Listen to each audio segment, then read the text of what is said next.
अच्छी और सच्ची खबर में सबसे पहले बात फिल्म धुरंधर 2 की हम करेंगे। 19 मार्च को रिलीज हुए निर्देशक आदित्य धर की फिल्म धुरंधर 2 का बॉक्स ऑफिस पर धुआंधार प्रदर्शन जारी है। दर्शक इस फिल्म को खासा पसंद कर रहे हैं, जिसकी बदौलत इस फिल्म ने शुरुआती 4 दिनों में ही 400 करोड़ के आंकड़े को भारत में पार कर लिया, जबकि वर्ल्ड वाइड कलेक्शन में भी फिल्म 700 करोड़ रुपए से अधिक की कमाई कर चुकी है। धुरंधर 2 की कमाई की रफ्तार को देखते हुए ट्रेड एक्सपर्ट्स का मानना है कि यह फिल्म 1000 करोड़ का आंकड़ा आराम से पार कर लेगी। यही वजह है कि निर्देशक आदित्य धर और एक्टर रणवीर सिंह के फिल्म हर दिन कमाई के नए नए कीर्तिमान बना रही है। फिल्म ने सिर्फ 4 दिनों में ही 400 करोड़ के आंकड़े को भारत में आसानी से पार कर लिया, जबकि वर्ल्ड वाइड कलेक्शन में भी फिल्म 700 करोड़ रुपए से अधिक की कमाई अभी तक कर चुकी है। मेकर्स की ओर से फिल्म की कमाई को लेकर ये जानकारी दी गई। फर्स्ट के बाद सेकंड का लोगों को क्रेज था। Very amazing experience and the movie was all over good. कितने नंबर देना चाहेंगे? बहुत अच्छा एक्सपीरियंस था। आदित्य धर का बहुत अच्छा काम दिखाया गया इसमें।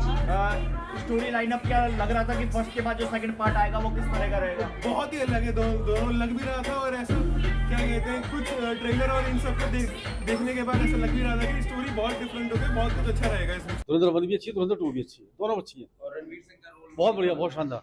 मेजॉरिटी ऑफ चीज़ें मुझे बहुत अच्छी लगी। I enjoy the film.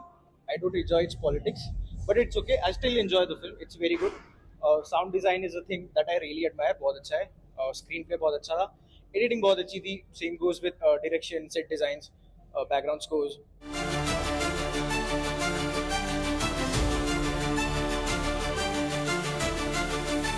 धुरंधर की तरह ही धुरंधर 2 को भी अपने दमदार डायलॉग्स और एक्शन सीक्वेंस की वजह से दुनिया भर में काफी अच्छा रिस्पांस मिल रहा है।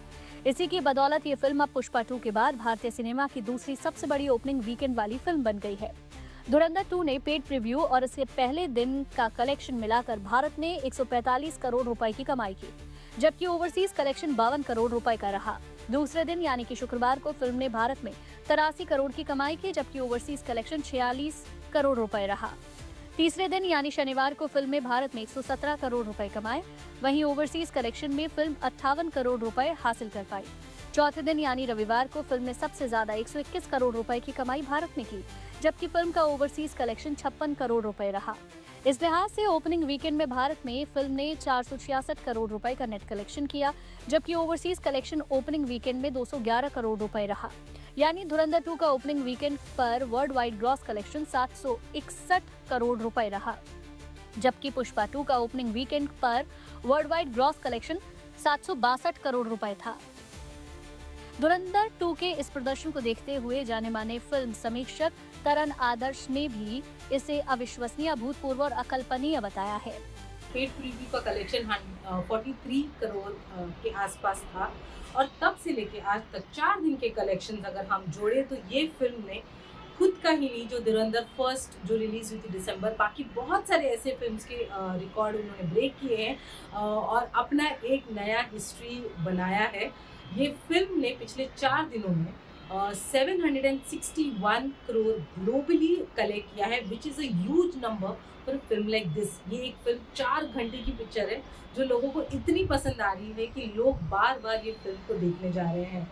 और ऐसे भी कहा जा रहा है कि ये फिल्म अब रुकने वाली नहीं है। ये फिल्म एक लंबी रेस का घोड़ा है जो हर एक दिन अपना ही नहीं, बाकी कई फिल्म्स जो पिछले कई सालों में आए हैं उनका भी रिकॉर्ड एक के बाद एक ब्रेक करेगी। ओवरसीज को अगर मिला दिया जाए हमारे इंडियन कलेक्शन के साथ तो world wide gross box office collection इसका 4 दिन का है 761 करोड़, जो कि एब्सोल्युटली स्मैशिंग है। इतना बड़ा रिकॉर्ड शायद ही कोई फिल्म इस तरीके से कर पाएगी।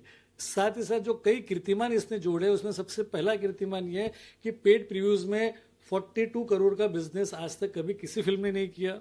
उसके अलावा दूसरी बात यह है कि इसकी एडवांस बुकिंग्स ओपनिंग वीकेंड पर फिल्म इतिहास रच सकती है और हुआ भी ठीक ऐसा ही।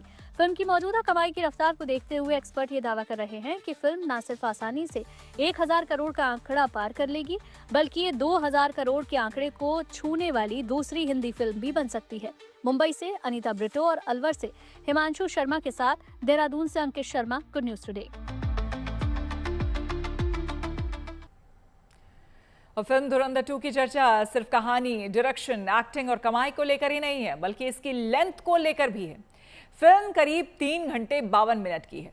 इसमें इंटरवल को अगर आप जोड़ दें तो ये 4 घंटे से ज्यादा की हो जाती है। यही नहीं, इसमें अगर आप घर आने जाने का वक्त भी जोड़ दें तो इस फिल्म को देखने के लिए लोगों को 5 से 6 घंटे खर्च करने पड़ रहे हैं। और यही वजह है कि लोगों ने सोशल मीडिया पर फिल्म की लेंथ को लेकर मजे लेने शुरू कर दिए हैं और लेंथ पर जमकर मीम्स वायरल हो रहे हैं। देखिए, धुरंधर 2 करीब 3 घंटे 52 मिनट की फिल्म है। इसमें इंटरवल जोड़ दें तो ये 4 घंटे से ज्यादा की हो जाती है और घर जाने आने का वक्त भी जोड़ दें तो इस फिल्म को देखने के लिए लोगों को 5 से 6 घंटे खर्च करने पड़ रहे हैं। यही वजह है कि लोगों ने सोशल मीडिया पर फिल्म की लेंथ को लेकर मजे लेने शुरू कर दिए हैं। धुरंधर 2 की लंबाई को लेकर सोशल मीडिया पर मीम्स की बाढ़ आ गई है। अब इन्हें ही देख लीजिए, ये सूटकेस पैक करके कंबल के साथ थिएटर में सोने का इंतजाम करके धुरंधर 2 देखने के लिए जा रहे हैं। अजय भैया, क्या ऑर्डर आपका? 3 तवा रोटी, 2। धुरंधर के रन टाइम पर मौज की कोई लिमिट ही नहीं है। जब फिल्म करीब 4 घंटे की होगी तो इंटरवल में ऑर्डर भी तो कुछ हटकर ही होगा ना। आपका अजय भैया, क्या ऑर्डर आपका? 3 तवा रोटी, 2 गार्लिक नान, फुल दाल, गट्टा मसाला नहीं होगी, गट्टा मसाला नहीं होगी। हाँ, सेव टमाटर हो जाएगी। हाँ, सीट नंबर क्या आपका? C4। ठीक है, C4। मैं 10 मिनट में भिजवा रहा हूँ आपके पास, है ना। नेक्स्ट सर, आपका सीट नंबर क्या है? F6। सर, ये आपका तकिया हो गया और कंबल आपकी सर थोड़ी देर के अंदर आ रही है। और सर आपका मीम बनाने वाले धुरंधर 2 की लेंथ को लेकर खिंचाई करने से बाज नहीं आ रहे। मीम्स तो यहाँ तक बन रहे हैं कि फिल्म देखते देखते कहीं थिएटर में ही सोना पड़ गया तो क्या होगा। सर, आपका सीट नंबर क्या है? F6। सर, ये आपका तकिया हो गया और कंबल आपकी सर थोड़ी देर के अंदर आ रही है। और सर आपका पैकेज में सर इंक्लूड नहीं है, अगर आप एक्स्ट्रा चाहिए तो सर 1200 रुपये लगेंगे। और दीदी आप प्लीज ये बेडशीट जो है आप इसको मतलब नीचे मत रखिए, इसको ऊपर सर ओढ़ने की मैडम, है ना। Thank you. हाँ भाई, चाय, कोल्ड ड्रिंक, बिस्किट, ठंडे पानी की बोतल। हाँ दीदी, अभी तो तीसरा इंटरवल हुआ है, अभी क्लाइमेक्स आएगा। जो मीम लोगों को सबसे ज्यादा हंसा रहा है उसका धुरंधर 2 से कोई लेना देना ही नहीं, लेकिन पुरानी फिल्म के एक डायलॉग से धुरंधर 2 देखने जा रहे दर्शक खुद को रिलेट कर रहे हैं। चाचा, मेरे लौटने में देर हो सकती है, परेशान मत होना। कितनी देर? कुछ घंटे भी लग सकते हैं और कुछ साल भी। धुरंधर 2 का रन टाइम भले ज्यादा हो, लेकिन इस फिल्म ने तमाम नए ट्रेंड भी सेट कर दिए हैं। अब तो चर्चा इस बात पर होने लगी है कि कहीं धुरंधर 2 की देखा देखी बॉलीवुड में लंबी फिल्मों का नया रिवाज न बन जाए। Bureau report, good news today.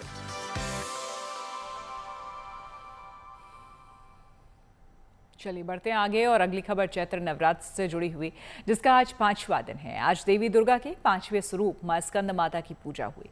मां दुर्गा का यह स्वरूप भक्तों को ममता, शक्ति और मोक्ष प्रदान करता है। स्कंद माता भगवान कार्तिकेय की माता है, इसलिए इन्हें यह नाम मिला है। इनकी पूजा से संतान सुख और ज्ञान की प्राप्ति होती है। जबकि छठे दिन मां कात्यायनी की पूजा होगी। ऐसे में मां कात्यायनी की पूजा विधि और भोग प्रसाद क्या हो, देखिए इस रिपोर्ट में।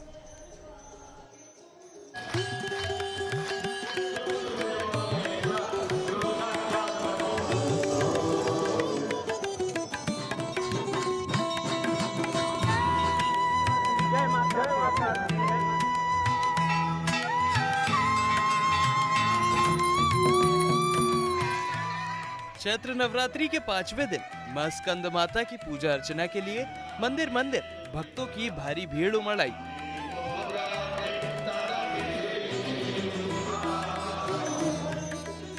क्या बच्चे और क्या बुजुर्ग, क्या महिलाएं और क्या पुरुष, हर कोई देवी दुर्गा के इस ममतामयी स्वरूप के दर्शन की आस लिए मां के धाम पर पहुंचा है।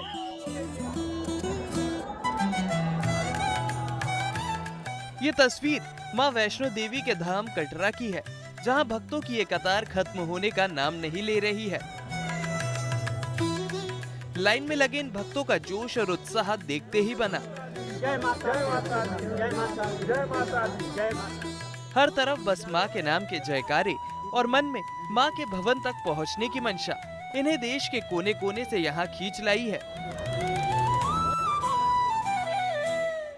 वैसे तो साल भर ही मां वैष्णो देवी का ये दिव्य दरबार भक्तों से गुलजार रहता है, लेकिन अगर मौका नवरात्रि का हो तो यहाँ एक अलग ही रौनक दिखाई पड़ती है। इन भक्तों में कोई परिवार के सुख समृद्धि और खुशहाली की कामना के लिए आया है, कोई रोजी रोजगार की तरक्की की मुराद मांगने आया है और कोई संतान प्राप्ति की मनोकामना लेकर आया है। मान्यता है कि मां वैष्णो देवी अपने भक्तों की हर मुराद पूरी करती हैं। मेरी को बड़ी तमन्ना थी आने की नवरात्रों में, तो माँ ने मुझे बुलाया है। मैं बड़ा एंजॉय कर रही हूँ, मेरे को बहुत अच्छा लग रहा है और आंसू भी आ रहे हैं मेरे को, क्यों मैं पहली बार नवरात्रों में आई।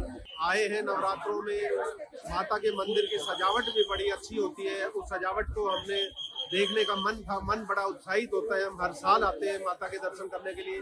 माता के दर्शन करने से मैं शांति होती है। मैं तो हर एक दर्शनार्थी से यही कहूँगा, यहाँ से शांति से आए और दर्शन करें। नवरात्रों के बीच में फर्स्ट टाइम आए हैं और इतना रश है भी, मतलब इमेजिन ही नहीं करा भी इतना रश होगा। शक्ति उपासना पर्व के इस खास मौके पर देश के दूसरे देवी मंदिरों में भी आस्था और भक्ति का ऐसा ही अनंत सैलाब दिखाई दिया। दिल्ली के ये 3 प्राचीन मंदिर, छतरपुर मंदिर, झंडेवाला मंदिर और कालका जी मंदिर में मां के मनोहारी स्वरूप के दर्शन पाकर ये भक्त खुशी से निहाल हो गए। इनमें मां को अर्पित करने के लिए कोई चुनरी और नारियल लेकर आया, जबकि कोई फल, फूल और मिठाई लेकर आया था। नवरात्रों का 5वां दिन है और 5वें दिन भी कालका जी मंदिर में भक्तों का तांता लगा हुआ है। भक्त सुबह से मां कालका के दर्शन के लिए पहुंच रहे हैं और मां कालका के दर्शन कर रहे हैं। हम आपको तस्वीरें दिखाएंगे, आप देख सकते हैं मां के भवन की तस्वीरें दिखाएंगे और किस तरीके से भीड़ है उसकी तस्वीरें हम आपको दिखा रहे हैं। भक्तों की भीड़ जो है वो यहाँ पर आपको नजर आएगी, आप देख सकते हैं भीड़ भक्तों की काफी नजर आ रही है। वहीं आज थोड़ा मौसम भी बारिश का बना हुआ है दिल्ली में, लेकिन फिर भी भक्त जो है वो लगातार यहाँ पर पहुँच रहे हैं और माँ कालका के दर्शन कर रहे हैं। दर्शन करके बहुत ही अच्छा लग रहा है। बहुत ही आपकी बार तो माता रानी का श्रृंगार भी इतना सुंदर है ना कि देखने लायक है और दर्शन इतने सुगम हो रहे हैं, बिल्कुल भी भीड़ मतलब कम भीड़ है पिछले नवरात्रों से बहुत। और जो हम हाँ बिल्कुल अच्छे से हुए हैं और जितने भी आते हैं मैं तो कहती हूँ कि जरूर दर्शन करने आइए माता रानी के। और जो माता रानी के भक्त हैं जिन जो मुराद लेकर आते हैं, अपनी मनोकामना लेकर आते हैं, उनकी जरूर पूरी होती है। बहुत अच्छे दर्शन हुए माता रानी के, बहुत अच्छा व्यवस्था भी है यहाँ पे। मां स्कंद माता के बाद छठे दिन मां कात्यायनी की पूजा अर्चना होगी। शास्त्रों के अनुसार महर्षि कात्यायन की कठोर तपस्या से प्रसन्न होकर देवी ने उनके घर पुत्री रूप में जन्म लिया था, इसलिए उनका नाम कात्यायनी पड़ा। देवी भागवत पुराण में मां के स्वरूप को अत्यंत शक्तिशाली बताया गया है। ऐसी मान्यता है कि देवी कात्यायनी को पान और शहद बहुत प्रिय है, इसलिए इस दिन शहद लगे हुए पान का भोग लगाया जाता है। साथ ही देवी को प्रसन्न करने के लिए शहद से बनी खीर का भी भोग लगाया जाता है। माता कात्यायनी की पूजा नवरात्र के छठे दिन करते हैं। इसके लिए स्नान आदि से निवृत्त होकर के पूजा स्थल पर जो भी आपके पास उपलब्ध सामग्री है, जैसे अक्षत, रोरी, चंदन, अबीर, गुलाल, लाल चंदन, देवी चंदन, फूल, माला, फल, मिठाई, पंचामृत, पंचमेवा इत्यादि षोडशोपचार की जो वस्तुएं होती हैं जो पूजन में प्रयोग होती है, माँ भगवती को चढ़ाते हैं। फिर भोग सब लेकर के पूजा स्थल पर बैठ जाए। कलश स्थापना पहले दिन कर चुके हैं। माता भगवती के छठे स्वरूप कात्यायनी का आपको ध्यान करना है। पुष्प लेना है, पुष्प लेकर पीला पुष्प लेकर के हाथ में रखना है, ध्यान करना है। ओम देवी कात्यायनी नमः अथवा या देवी सर्वभूतेषु मां कात्यायनी रूपेण संस्थिता नमस्तस्यै नमस्तस्यै नमस्तस्यै नमो नमः। इस मंत्र का जप करके ध्यान करना है और मां के चरणों में अर्पित कर देना है। भोग में सबसे प्रिय होता है शहद, और माता का जो चोला होता है वह होता है गहरा नीले रंग का। माता से आप प्रसन्न करने के लिए जो वस्तुएं आप चढ़ाते हैं, माँ प्रसन्न होती हैं। मान्यता है कि ऐसा करने से देवी कात्यायनी प्रसन्न होती हैं और भक्तों को न सिर्फ सुख समृद्धि का आशीर्वाद देती हैं, बल्कि विवाहित महिलाओं को सौभाग्य और सुहाग का भी आशीर्वाद देती हैं। दिल्ली से आशुतोष कुमार के साथ bureau report, good news today.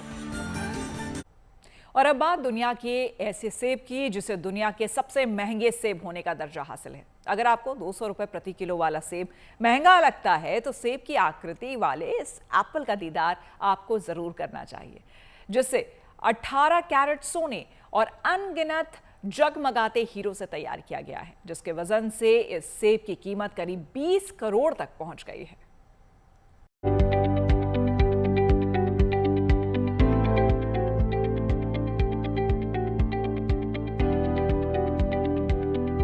ये जम्मू कश्मीर और हिमाचल प्रदेश के पहाड़ों पर उगने वाला आम सेब नहीं है, बल्कि इस एक नायाब सेब की कीमत में कोई कई एकड़ सेब के बगीचे का मालिक बन जाएगा। सेब की तरह दिखने वाले इस जगमग सेब को अगर 8वां अजूबा कह दिया जाए तो कोई अतिशयोक्ति नहीं होगी। सेब की बनावट वाला ये एप्पल असल के सेब से अलग है, क्योंकि इस अनोखे सेब की कीमत में आप 2500 से ज्यादा आईफोन 17 प्रो फोन खरीद सकते हैं। चलिए अब आपको कीमत भी बता देते हैं। 20 करोड़ रुपए, ठीक सुना आपने। हीरे और सोने से बने इस अनोखे सेब की कीमत 20 करोड़ रुपए है। हाथ कपकपा रहा है मेरा, क्योंकि 20 करोड़ रुपए का ये जो एप्पल है वो मेरे हाथ में है। डायमंड और जवारात से बनाया गया है इसे, और हमेशा की तरह मुंबई में गोल्डमैन के नाम से मशहूर हैं रोहित पिसाल, उन्होंने ये बनाया है। इसे गोल्डमैन नाम से मशहूर मुंबई के रोहित पिसाल ने तैयार करवाया है। इस बेशकीमती सेब में 18 कैरेट सोने और सैकड़ों छोटे छोटे हीरो का इस्तेमाल किया गया है। रोहित पिसाल पहले भी सोने और हीरो से जुड़ी अपनी कलात्मकता को लेकर दुनिया को चौंका चुके हैं।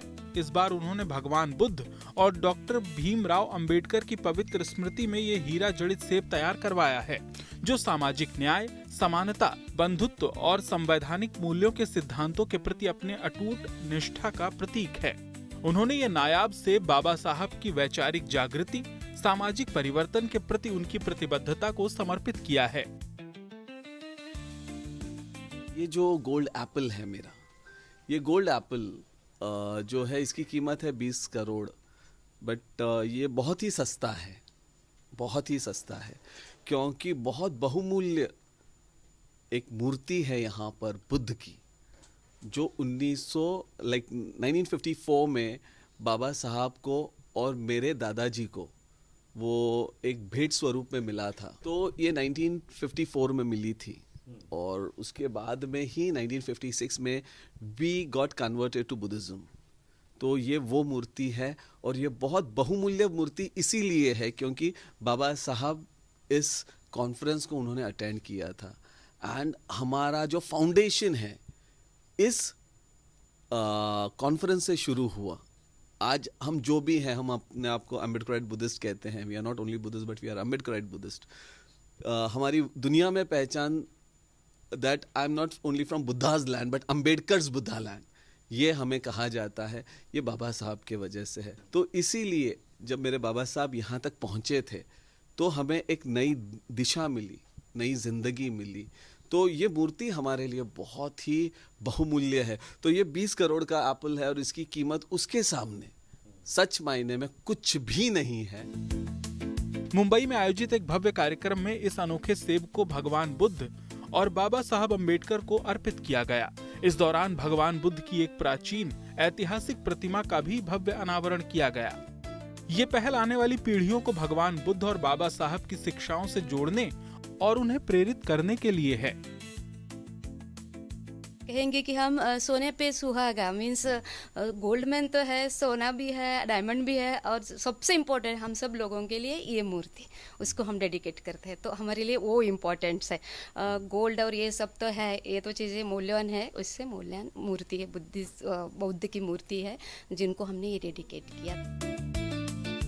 सोने और हीरे जड़ित इस सेब की चकाचौंध और चमक से देखने वालों की आंखें चौंधिया गई हैं। मुंबई से धर्मेंद्र दुबे के साथ bureau report, good news today. और अब बात मौसम की। दिल्ली में आज एक बार फिर से बारिश के बाद मौसम सुहाना हो गया है। पिछले कुछ दिनों से राजधानी में रुक रुक कर बारिश हो रही है। इस बारिश ने कुछ दिनों के लिए गर्मी से राहत दी है। मौसम विभाग की माने तो पूरे हफ्ते गर्मी से थोड़ी राहत की उम्मीद है। मार्च के शुरुआती 2 हफ्तों में तेज गर्मी महसूस हो रही थी। ये सिलसिला पिछले कई दिनों से जारी था, लेकिन फिर बारिश और बर्फबारी ने ऐसी दस्तक दी कि पहाड़ों और मैदानों में ठंड लौट आई है। ये सब वेस्टर्न डिस्टर्बेंस की वजह से हुआ है, जिसके कारण मौसम का मिजाज बदल गया है।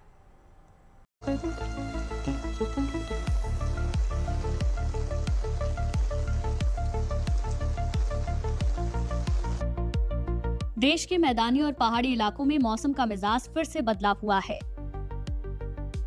दिल्ली सहित देश के कई इलाकों में एक बार फिर से झमाझम बारिश हुई है, जबकि पहाड़ों पर बर्फबारी होने लगी है। हालांकि मार्च से मध्य में तेज गर्मी महसूस हो रही थी, तब लोग पूछने लगे थे कि मौसम को क्या हो गया। लेकिन अब बारिश और बर्फबारी के कारण ऐसा लग रहा है कि ठंड लौट आई है।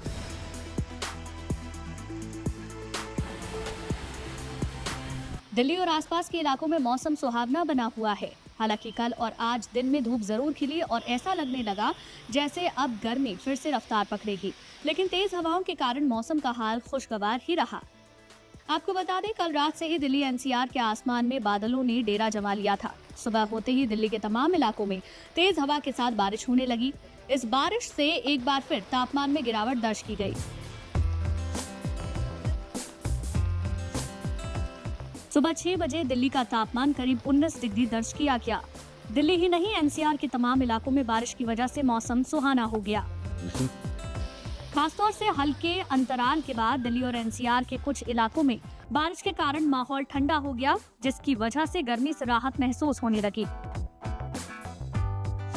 आपको बता दें कि मौसम विभाग ने पहले ही अनुमान जाहिर किया था कि आज दिल्ली और आसपास बादल छाए रह सकते हैं, और ये दिख भी रहा है। मौसम विभाग के अनुसार आज एक बार फिर झमाझम बारिश की संभावना है। साथ ही तापमान 16 से 30 डिग्री सेल्सियस के आसपास रहने की संभावना जताई गई है।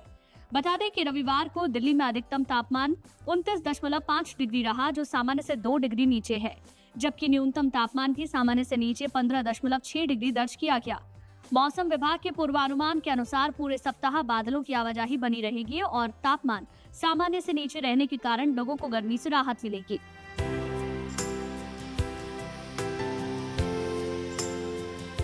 बारिश के साथ दिल्ली में करीब 20 से 25 किलोमीटर प्रति घंटे की रफ्तार से हवाएं भी चली हैं। हवाओं की इस रफ्तार ने ठंड के एहसास को और बढ़ा दिया है।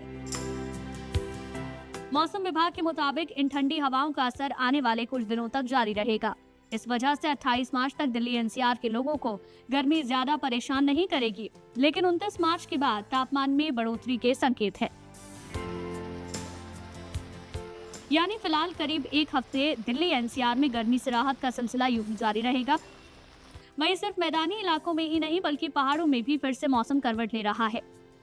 पहाड़ी चोटियों से अभी बर्फीली चांदी हटी नहीं कि दोबारा जम्मू कश्मीर से उत्तराखंड तक पहाड़ बर्फ से ढकने के लिए तैयार है। मौसम विभाग ने 2 दिनों तक हिमाचल और उत्तराखंड में बारिश और बर्फबारी का अनुमान जताया है। इस दौरान 30 से 50 किलोमीटर प्रति घंटे की रफ्तार से हवाएं जारी है। मौसम विभाग के मुताबिक मौसम में ये बदलाव हिमालय के उत्तर पश्चिम में बने वेस्टर्न डिस्टर्बेंस का असर है। पाकिस्तान और अफगानिस्तान के पास से ये वेस्टर्न डिस्टर्बेंस उत्तर भारत की तरफ आ रहा है। आज से एक नया वेस्टर्न डिस्टर्बेंस सक्रिय हो रहा है, जिसके चलते आने वाले दिनों में मौसम में बदलाव रह सकता है। इसका असर जम्मू कश्मीर में भी देखने को मिलेगा। वहीं एक और वेस्टर्न डिस्टर्बेंस 26 मार्च से दस्तक देगा। आमतौर पर ऐसा वेस्टर्न डिस्टर्बेंस सर्दियों के मौसम में दिखता है, लेकिन इस बार मार्च में मौसम का ये बदलाव उत्तर भारत में बारिश, बर्फबारी और ठंड लेकर आया है। उत्तरी नहीं, पूर्वी और पश्चिमी भारत में भी कमोवेश मौसम ऐसा ही रह सकता है। दक्षिण के राज्यों में बारिश और ओले गिरने का अनुमान है। जारी रहेगा। गरज के साथ बिजली का प्रभाव जो है, मुख्य रूप से अगर देखा जाए अंदरूनी महाराष्ट्र, उसके साथ पूर्वी राजस्थान और हिमाचल प्रदेश, उत्तराखंड, उसके साथ उत्तर पूर्व राज्य, सवेला पश्चिम बंगाल, तटीय आंध्र प्रदेश, रायलसीमा में देखने को मिली। यानी कि 24 तारीख को भी गरज के साथ बिजली, ओले, वृष्टि, तेज हवा, 40 से 50 किलोमीटर का प्रभाव जो है सब हिमालय पश्चिम बंगाल में देखने को मिल सकता है। उसको देखते हुए ऑरेंज अलर्ट जारी किया गया है। भारी बारिश का प्रभाव जो है अरुणाचल प्रदेश, आसाम, मेघालय में देखने को मिल सकता है। और उसके साथ साथ गरज के साथ बिजली, तेज हवा का प्रभाव जो है 40 से 50 किलोमीटर रहने का पूर्वानुमान किया गया है। अंदरूनी महाराष्ट्र, आंध्र प्रदेश में भी 24 तारीख को गरज के साथ बिजली, तेज हवा का प्रभाव देखने को मिलेगा। केरला में उष्मांत परिस्थिति 24 तारीख को भी जारी रहेगा। राहत की बात यह है कि जम्मू कश्मीर में पुंछ से कश्मीर तक का रास्ता वाया मुगल रोड पटरी पर लौट आया है। यहाँ बीआरओ के जांबाजों ने शानदार काम करते हुए सड़क से बर्फ हटा दी ताकि लोगों को आने जाने में सहूलियत हो सके। वहीं अवलॉन्च के कारण बांदीपुरा गुरेज घाटी के बीच सड़क पर आवागमन में बाधा आई, लेकिन इस सड़क को भी दुरुस्त करने का काम तेजी से किया गया। भारी हिमपात के कारण कुछ ऐसा ही हाल पूर्वी सिक्किम में देखने को मिला, लेकिन बॉर्डर रोड ऑर्गेनाइजेशन ने तत्परता से प्रमुख रास्तों को खोल दिया ताकि सैलानियों को आवाजाही में कोई दिक्कत ना हो। Bureau report, good news today. इसी के साथ अच्छी खबर सच्ची खबर में मेरे यानी कि श्वेता झा के साथ फिलहाल इतना ही, लेकिन रात 9 बजे मेरे साथ देखना ना भूलें न्यूज़ 5।